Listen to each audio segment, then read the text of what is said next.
بسم الله الرحمن الرحيم.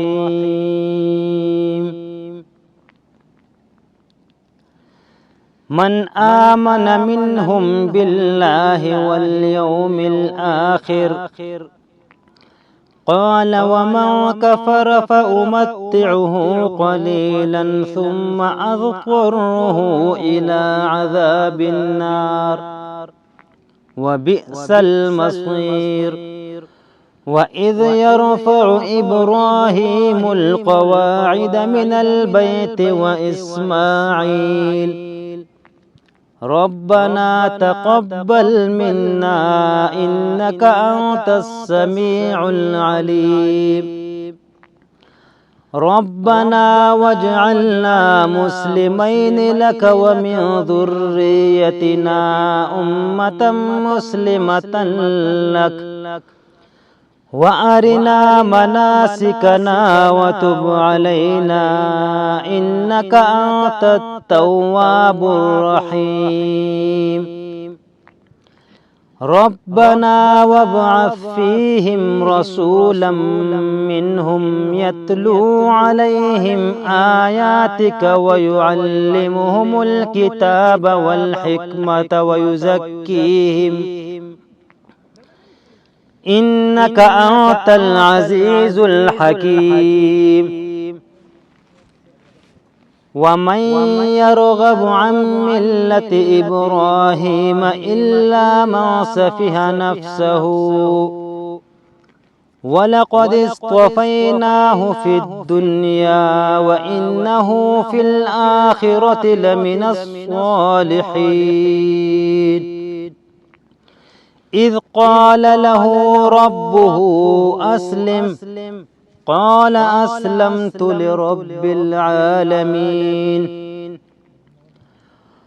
ووصى بها إبراهيم بنيه ويعقوب يا بني إن الله اصطفى لكم الدين فلا تموتن إلا وأنتم مسلمون. أم كنتم شهداء إذ حضر يعقوب الموت إذ قال لبنيه ما تعبدون من بعدي قالوا نعبد إلهك وإله آبائك إبراهيم وإسماعيل وإسحاق إلها واحدا ونحن له مسلمون. تلك أمة قد خلت لها ما كسبت ولكم ما كسبتم ولا تسألون عما كانوا يعملون.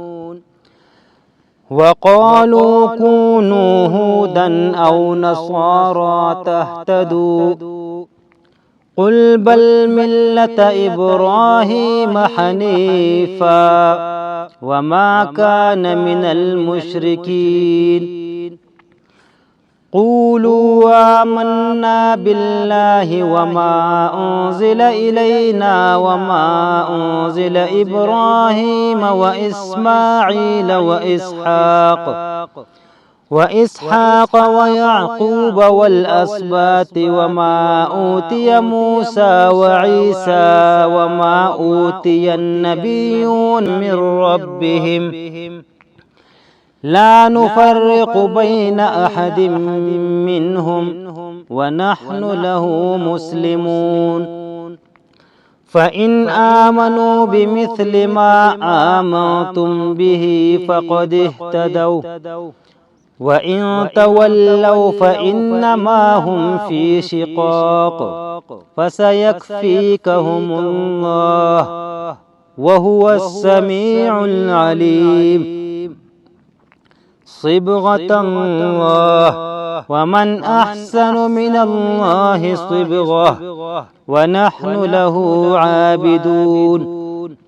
قل أتحاجوننا في الله وهو ربنا وربكم ولنا أعمالنا ولكم أعمالكم ونحن له مخلصون. أم تقولون إن إبراهيم وإسماعيل وإسحاق ويعقوب والأسباط كانوا هودا أو نصارى؟ قل أأنتم أعلم أم الله؟ ومن أظلم ممن كتم شهادة عنده من الله وما الله بغافل عما تعملون. تلك أمة قد خلت لها ما كسبت ولكم ما كسبتم ولا تسألون عما كانوا يعملون.